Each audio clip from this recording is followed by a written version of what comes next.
Hello guys. Ito pala ang kahabaan ng Gumaca, Quezon Province. Di na ako dumaan sa Gumaca Bypass. Kasi natatakot na ako dumaan dun, daming matarik na daanan. Sa bayan na mismo ako dumaan.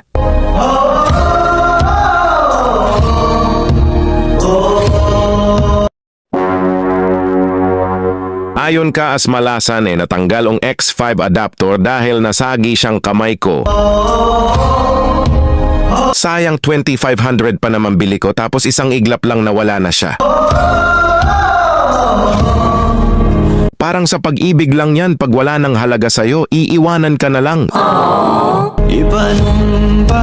Di rin napansin ng partner ko na hulog na pala yung adapter ko. Kasi sa sobrang pagod at puyat niya na rin, dati di ko na rin masisisi kasi